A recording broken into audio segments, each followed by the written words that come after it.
بسم الله الرحمن الرحيم. الحمد لله رب العالمين، والصلاة والسلام على رسولنا محمد وعلى آله وأصحابه أجمعين. حرمة المسلمان دوغنر بونك درس مذا قوة أخلاق قوة أدب بارد قرنت مغسلدك بي مثلا سايلة مغمضن ثبع مسلمان دوغنر قينا سقط مسلمان رنشنا خصوصا أذني dinlar hasab edip 5 wagt namaz kılıp gören kişilerin içinde şu meselede kan kemçiliğin, gowşaklygyň badygyna şaýat bolýas. Has açyklap aýtsak, mysal üçin 5 wagt namazyny kılýa, jumasyny kılýa, haja gidip gelipdir, daşyndan seredende dinler adam. Özüni şeýle hasab edýär. Emma şol adamyň hereketine, ahlagyna, ene atasy bilen özüni alyp barşyna, aýaly bilen özüni alyp barşyna, goňşy bolany bilen, işgärleri bilen, sewdasyna, gurulýyşyna, oturşyna, turşyna bir sürü musulmana gelişmeýän zatlar bar. Ya gurulanyna hapasa öňüp ber. Özüni bir jahil adam ýalyk alyp barýar gurulýyşyna. Sewdasyna ahlaksyz, sözünde durmaýa, adam allaya, emma sözü özün dinler hasab edýär. Beşwat namazam kılýar. Ya bolmasa aýalyna zulm edýär, urýa, soýuya, kemsidýär. Ya bolmasa enatasyny iýdemeýär. Ya goňşusy bilen dawaly. Ya eline işgär işleýän bolsa işgärlerine zulm edip tekebbirlik edip ýokardan seredip ýör. We dinden, diýanetden uzagrak adamlar şulara seredip näme diýär? Bu nähile adam aýdýar, namaz okap ber, haja gidip gelen, cuma gidýär, emma özüni alyp barşa adamçylygy, ahlagy, edebi bir köpük. We şeýdip şu hile insanlar başgalaryna görelle bolmaly ýerine gowlukda gowrelle bolanoklar beter ol insandan hakka gelip düşünmegine sebäp bolmaly ýerlerine beter özlerinden uzaklaşmagyna sebäp bolýarlar. Şu sebäbi näme? Şu musulmanda onlara ahlaga, edebi ähmiýet berilmeýär. Dinimizde iman we tawhidden soň, Allah bolan ibadatdan soň biz özümizde düzeltmeli möhüm zatlarymyzyň biri musulman doganlar gowy ahlak we edep. Halk dilinde adamçylygam diýilýär. Gowy edep we ahlak musulman doganlar Peýgamberimiz sallallahu aleyhi we sellemden biz öwrenmeli. Şol bize nusga bolmaly. Allah Taala Kur'an-ı Kerimde Kalam surasının 4. ayetinde diýär: "Ve inneke la'ala huluqin azim." Peygamberimize ýüzlenip diýär Allah Taala: "Sen beýik, ýokary ahlak eýesisin" diýip aýdýar Peygamberimize. "Sen beýik, ýokary ahlakdasyň" diýip aýdýar.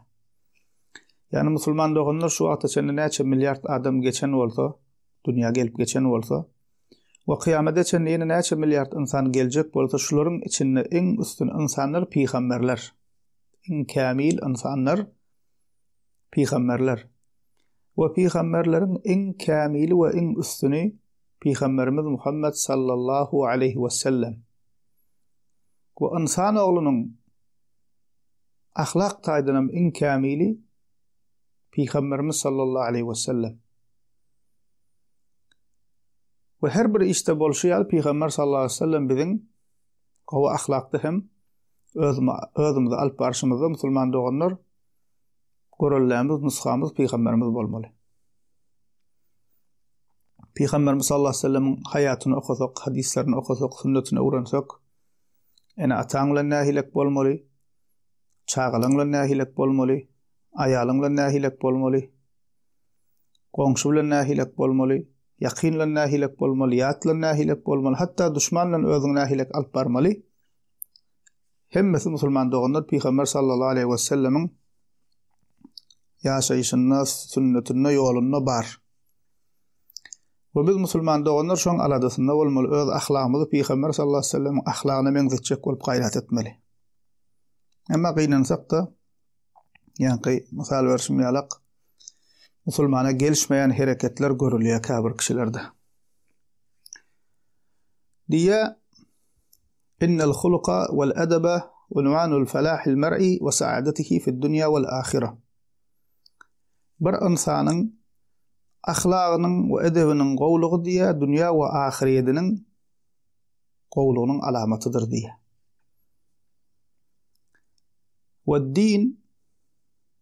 Ve-din kulluhu huluk. Dinin tamamy ahlakdyr diye. Ve bir kişiniň näçe ahlagy gowlanykça şonça dinarlyk hem gowlaşar. Näçe ahlagy bozulykça dini hem şonça bozular diye. An Abi Hurayra radiyallahu anhu قال سئل رسول الله صلى الله عليه وسلم عن أكثر ما يدخل الناس الجنة فقال تقوى الله وحسن الخلق. رواه الترمذي. Tirmizi'de Ebu Hurayra radiyallahu anh'tan haber verilen hadisinde Peygamberimiz sallallahu aleyhi ve sellem'den sorayalar. Ya Resulallah, insanların cennete girmegine en köp sebep bolýan zat näme diýerler? Onda Peygamberimiz aýdýar, takwalyk we gowy ahlak diýär. Takwalyk näme musulman doganlar? Allah Taalaň buyuran farzlaryny, ibadetlerini, taatlaryny berja etmek we haram we qadağan edilenlerden kaçmak takwalyk. فجعله النبي صلى الله عليه وسلم من أسباب دخول الجنة. Ve Peygamberimiz sallallahu aleyhi ve sellem şu hadisinde diýär, gowy ahlagy insanyň bir kişiniň cennete girmegine sebep boljak zatlardan hasaplat diýär.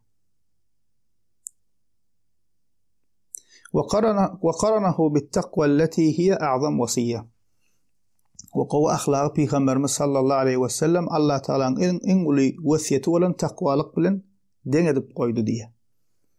Çünkü insanların cennete girmegine en köp sebep bolýan zat näme diýdi Peygamber sallallahu aleyhi ve sellem? Takwalyk we gowy ahlak diýdi. قال ابن القيم رحمه الله جمع النبي صلى الله عليه وسلم بين تقوى الله وحسن الخلق لأن التقوى الله تصلح ما بين العبد وبين ربه وحسن الخلق يصلح ما بينه وبين خلقه. ابن القيم رحمه الله أهل سنة أولى عالملerinden hafız ابن القيم رحمه الله diye Peygamberimiz sallallahu aleyhi ve sellem bu hadisinde takwalyk bilen gowy ahlagy birleşdirdi diye. Birleşdirip aýtdy diye. Çünkü takwalyk benne bilen Rabbynyň arasynda düzediýär.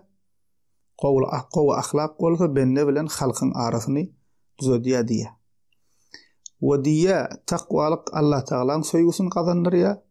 Gowy ahlak bolsa halkyň söýgüsini kazandyrýar diýip aýdýar.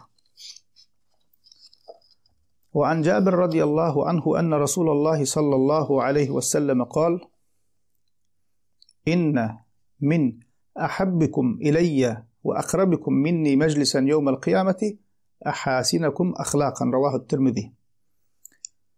ترمذي ده جابر رضي الله عنه تنقلن حديث النبي صلى الله عليه وسلم ديا sizin içinizden bana en sevgiliniz, sizin içinizden benim en gowwaryanym, yani ümmetin içinden ve kıyamet günü bana en yakın boljak kişiniz diye ahlaky gowwalanyňyzdyr diýip aýdýar. Yani biz Peygamber sallallahu aleyhi ve selleme yakın bolmak isleýäsmi musulman doganlar? Peygamberimizden en gowwaryan musulman bolmak isleýäsmi? Onda şoň nesalagyny Peygamberimiz bize beripdir. Ahlagyňyzy gowlaň diýär. Gowy ahlaklygyňyz maňa yakyn bolar diýip aýdýar. وديا مؤلف فكلما كان المرء أحسن خلقا كان أقرب إلى رسول الله صلى الله عليه وسلم مجلسا يوم القيامة من غيره.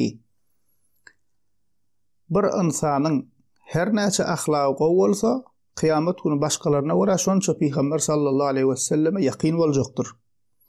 Ve kullama kana aswa khuluqan kana ab'ad. Her näçe ahlaky erwet bolsa şonça da Peygamber sallallahu aleyhi ve sellemden uzak boljakdyr diye.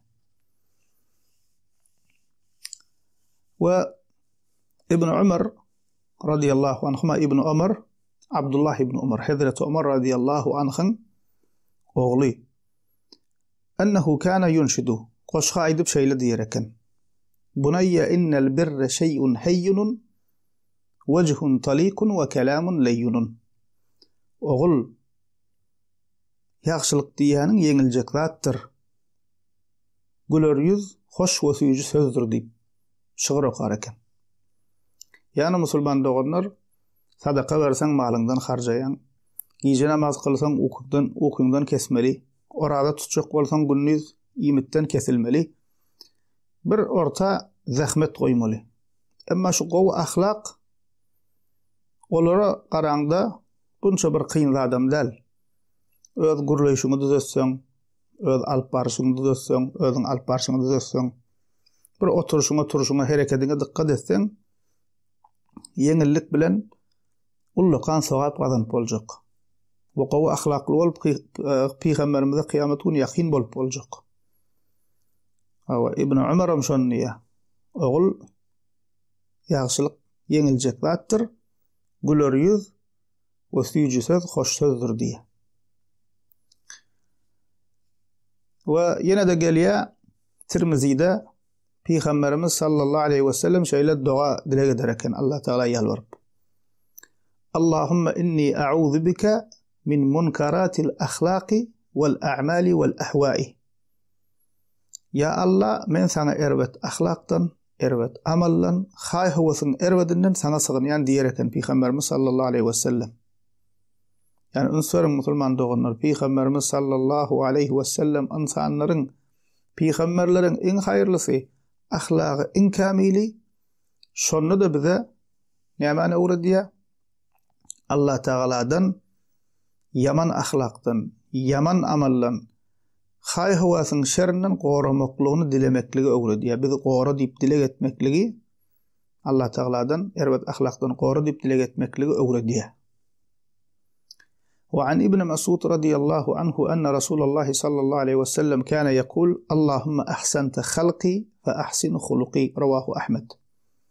أحمد تا ابن مسعود رضي الله عنه habar berilen hadis Nebi Peygamberimiz sallallahu aleyhi ve sellem şeýle dua edilek ederken: "Ya Allah, sen men bedenimi, hylkatymy owadan etdiň, gözel etdiň, ahlakymı hem gözelleştir." diýip Peygamberimiz sallallahu aleyhi ve sellem Allah Teala'dan gözel ahlak dilepdir. Demek näme musulman doganlar, bizim Allah Teala'dan gowy ahlak dilemeli. Ya Allah, yaman ahlakdan, yaman edepden bizi gora wer diýip yaman edepden hem erwet ahlakdan hem Allah Teala sığınmaly musulman doganlar. Qala Tawus bin Kaysan rahimahullah: "Inna hadhihi'l akhlaqa manaihu yamnahu Allahu azza wa jalla man yasha'u min ibadihi. Fa idha arada Allahu azza wa jalla bi'abdin khayran manahahu minha khuluqan salihan." Rawahu Ibn Abi Dunya fil Makarim al-Akhlaq. Ibn Abi Dunya Makarim al-Akhlaq adlı kitabında Tawus bin Kaysan rahimahullah'ın şeýle diýenini habar berýär. Tawus bin Kaysan musulman doganlar selef-i salihinden, tabi'inlerden. Tabi'inni Peygamberimiz sallallahu aleyhi ve sellem sahabatyny gören kişileri tabi'in diýilýär. Tawus bin Kaysan rahimahullah diýär: "Gowy ahlak Allah Teala'nın bennelerinin islanine berýän sowgadydyr" diýär. Ve Allah Teala bir bennesine gowluk, hayır islese diýär, şoňa gowy ahlak bagşadyr diýip aýdýar. وعن عبد الله بن مسعود رضي الله عنه قال: إن الله تعالى قسم بينكم أخلاقكم كما قسم بينكم أرزاقكم. رواه البخاري في أدب المفرد. Buhari rahimahullah'ın Edebul Mufrad adlı eserinde Abdullah bin Mes'ud'un sahabanın şu sözü gelýär. Ol diýär: Allah Teala sizin araňyzda rızkyňyzy bölüp goýuşýarlyk, ahlagyňyzy hem bölüp goýandyr, paýlap goýandyr diýär. Ve diýär muallif: "Fellezî yu'til arzaqa huwellezî yu'til ahlaqa." Rızky berýän kim bolsa, ahlagy berýän hem olur diýip aýdýar. Rızkymy kim berýär? Allah Teala berýär. Gowy ahlagy hem kim nesip edýär? Allah Teala nesip edýär. Qala Ibn al-Qayyim rahimahullah: "Fa innal akhlaqa mawahibu yahaballahu minha ma yasha'u limen yasha." Ibn al-Qayyim rahimahullah aýdýar, bu ahlak Allah Teala'nın sowgadydyr diýär. bennelerden islanına islediğiçe nesip ediyor diye. ولهذا كما أنه مطلوب في باب اكتساب الرزق أمران لا بد منهما إن شو يرنقوا إنسان المسلمان دونر مؤلف ديا إدل رزق مثلة إكذادن إكي إيش إتمك حكمان بولشيا لقتيا رزق قضان مغشون قوة أخلاق شونم ديا إكذاد إتملي قوة أخلاق قضان مغشونم رزق قضان مغشون نامت ملي الأول اللجوء إلى الله في تيسيره والتوكل عليه في اكتسابه رزق قضان جك كشين اتمل برنج إيشي الله تعالى نشون رزق قضان مقلق ينلت مغشون الله تعالى ثغن ملي ورزق قضان مذا الله تعالى بيل وعلم ملي. والثاني السعي في طلب الرزق من وجوه المشروعة المباحة وحلال رزق قضان مقشون حلال يولون زحمة çekmeli. Demek näme musulman doğanlar rızkımız kazanmak için ikrat etmeli. Yani buna hazır ahlaklı mesele bağlaya. Şu yerine ınsvarın. Qaytalab aydiyan rızkı kazanacak adam Allah Teala bana şu rızkımı yengilleştirsin deyip Allah sığınmalı ve rızkımız kazanamızda Allah bil bağlamalı. Allah tevekkül etmeli bu birincisi. İkincisi zahmet çekmeli. Halal yoldan rızkımız kazanmak için. فكذلك في باب الأخلاق مطلوب اللجوء إلى الله بالمن بالأخلاق الفاضلة والآداب الكريمة مع السعي ومجاهدة النفس على تحقيقها. إذ الرزق مثلثنا شو إكذاد إدش مذيالق قوة أخلاق الله قوة أخلاق وإدب الله تعالى بذي باقشت موتشون الله ثغن ملي الله تعالى دندل ملي وقوة أخلاق قضن موتشون وعمل آشر موتشون نفس مثلا جهاد etmeli. Öz üstümüzde işlemeli, nefsimizden cihad etmeli, kuvvet ahlak için. وعن أبي درداء رضي الله عنه عن النبي صلى الله عليه وسلم قال: ما من شيء أثقل في الميزان من حسن الخلق. رواه أبو داود. أبو درداء رضي الله عنه خبر برلن حديث النبي صلى الله عليه وسلم شيء لديه. قيامت كنا إنسانا ترزسنا قوة أخلاقتن أغرضات بالمضية. ورواه الترمذي بلفظ: ما من شيء يوضع في الميزان أثقل من حسن الخلق وإن صاحب حسن الخلق ليبلغ به درجة الصاحب الصوم والصلاة. والترمذي دقلا بحديث باشقبر لفظنا باشقبر روايتنا Peygamber sallallahu aleyhi ve sellem diye kıyamet günü insan oğlunun terazisine qova ahlaktan ağırdat koyulmaz diye. Qova ahlaktan has ağırdat koyulmaz diye. Qova ahlak iyisi kıyamet günü nefil orada tutanın ve nefil namaz kılanın derecesine yetip bilir diye. Odanıdır musulman doğanlar bir musulman nefil orada tutuptur. Gecelerine teheccüd kılıptır, koşmaça nefil namazlar kılıptır, partilerden daşgari. Emma bir tarafta da ahlak qoğulan musulman var. Sözü bilen, hareketi bilen hiç kimi incitmanır, hiç kimi töhmet atmanır, yalan gurlamanır, gıybat etmanır, hiç kimi haksızlık etmanır, kul hakkı yok, ahlakı qoğu. Şol kişi diye şu qoğu ahlaklı kişi, şol yankı nefil namaz kılanın orada tutunun derecesine yetip bilir diye qoğu ahlakı bilen. وعن أبي هريرة رضي الله عنه قال: قال رسول الله صلى الله عليه وسلم: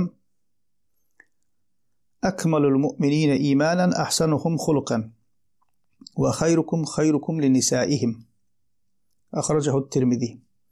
ترمذي ده أبو هريرة رضي الله عنه تنقلن حديثنا في خمر صلى الله عليه وسلم ديا مؤمنين إيمان تايدن إن كاملي أخلاق أول نرديا وسدن إن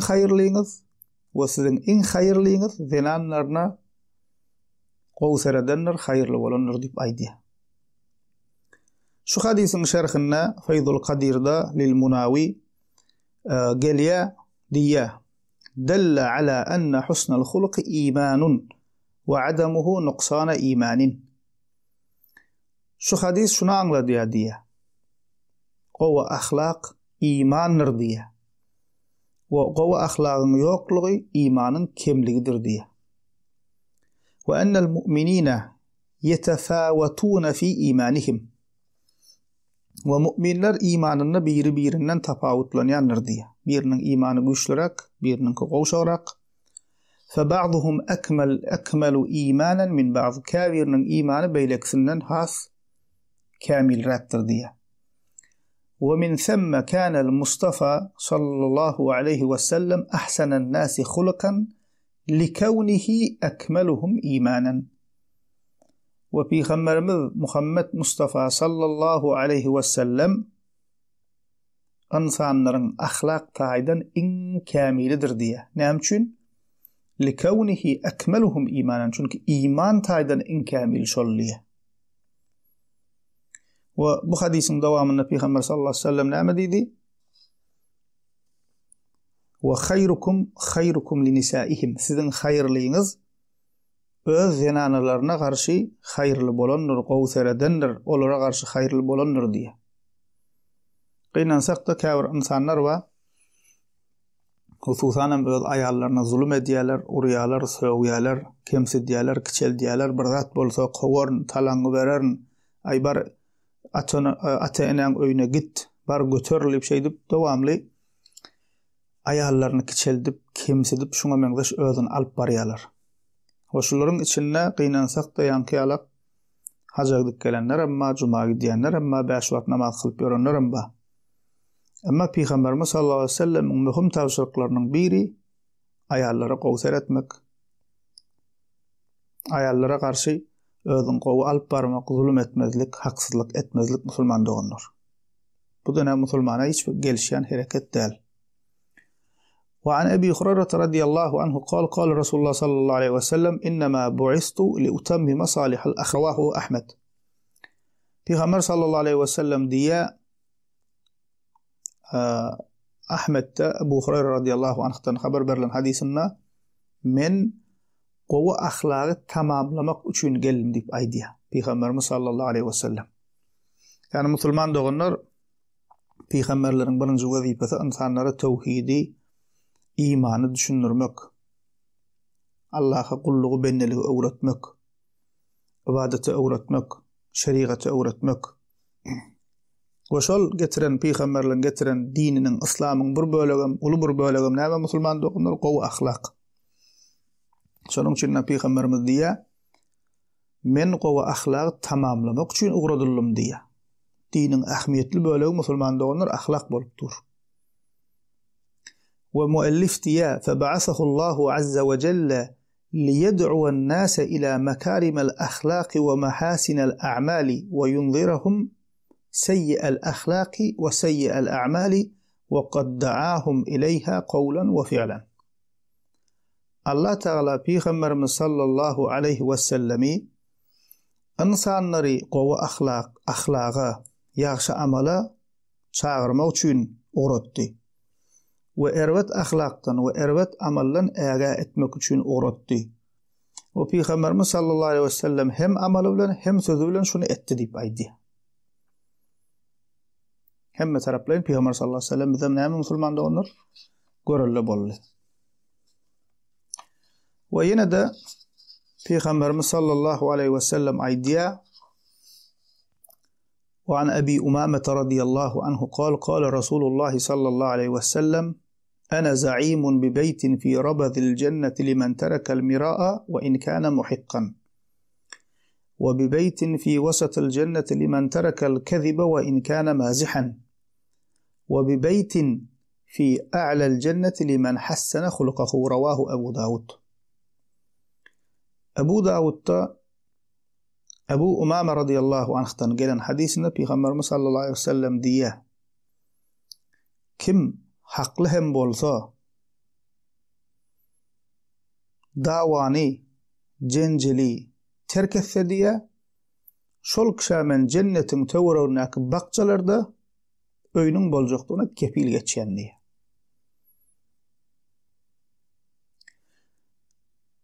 Ve kim diye yalanlanam oyunlanam bolsa diye oyunlanam bolsa oyun edibem diye yalan sözlemekligi terk etse ona hem cennetin ortasında öýüniň boljakdygyna men kepil geçýänli. Yani musulman doganlar İslam dinine oyun edibem yalan sözlemek bolmaýa. Hatta haýwany hem allamak bolmaýa. Amma yani dersin başına da diýişmälek gynansak da käbir özüne musulman diýip gören kişiler yalan sözleýär. Hatta kä halatynda diniň arkasyndan gizlenip edýär şu zatlary. Aýna men haji, ay men molla, bizem musulman, bizem juma gidýäs diýip söwdasyna algy bergisine sözünde durman adamlar allaýanlar bar. Amma Peygamber sallallahu aleyhi ve sellem näme diýär? Oyun edibem yalan sözlemeli däl. Kim oyunlanam bolsa diýär yalan sözlemegi terk etse, men şonuň üçin cennetin ortasynda öýüniň boljakdygyna kepil bolýandy. Ve dewam edýär. Ve bi beytin fi a'la'l cenneti limen hassana hulqahu. Kimde kim ahlagyny gowatsa diýär, men şoňa cennetin iň beýik ýerine öýüniň boljakdygyna kepil geçýändi. Yani musulman doganlar hemmemiz Allah Taala'nın razyligi üçin Allah Taala'nın razylygyny gazanaly, cenneti gazanaly, cehennemden Allah Taala bizi gowra bolsun diýip gaýrat etmeýäsmi? Ene şo biz cennete saljak iň uly sebäplen birem gowy ahlak. O Peygamberimiz sallallahu aleyhi ve sellem men kepil geçýänliýe. Kim ahlagyny gowlaşdyrsa cennetin iň beýik ýerine öýüniň boljakdygyna diýär.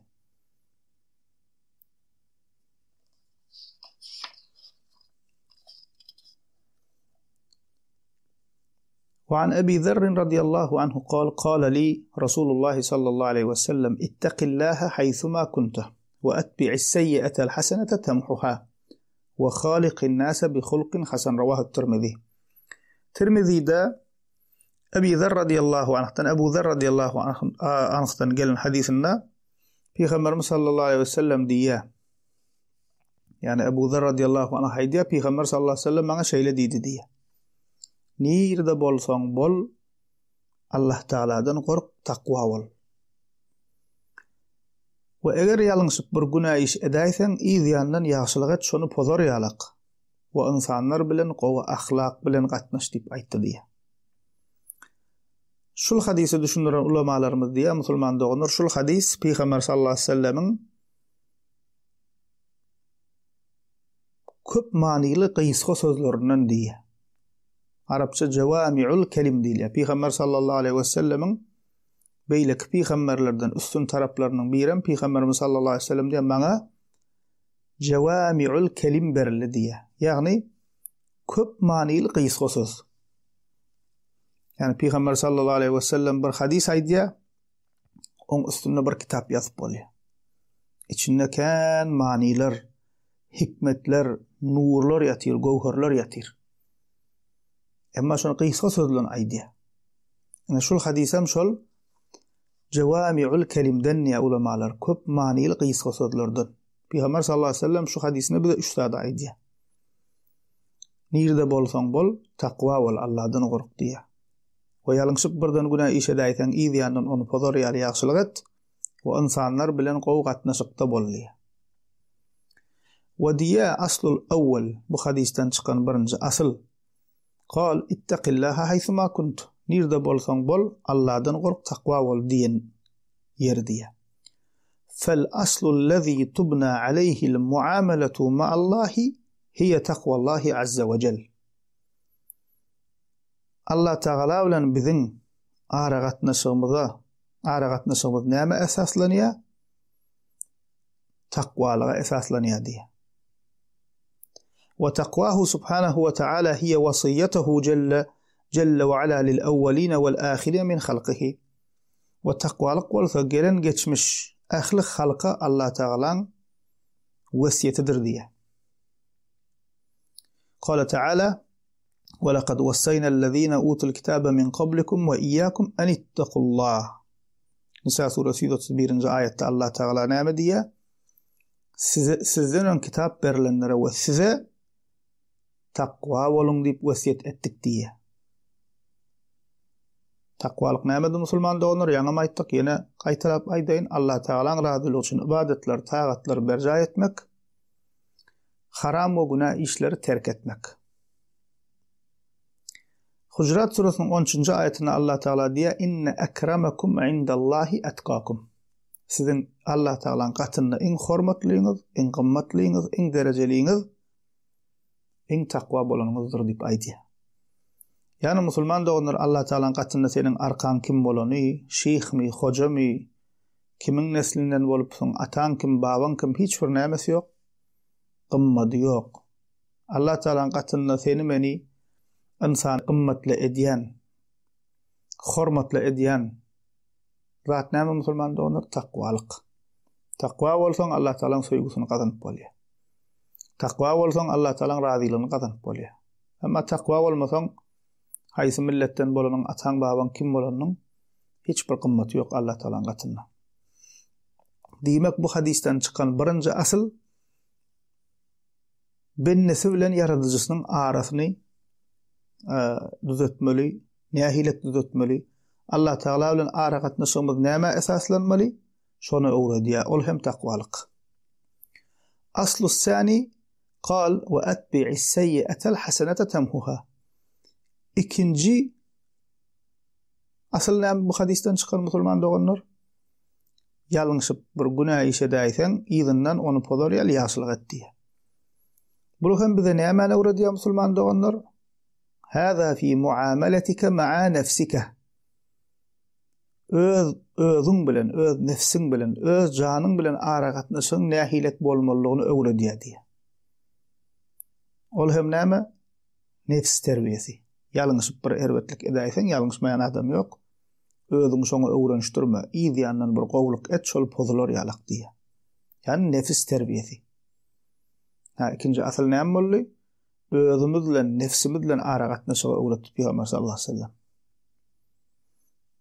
Wa aslu salis qal wa khaliqin nasa bi khuluqin hasan.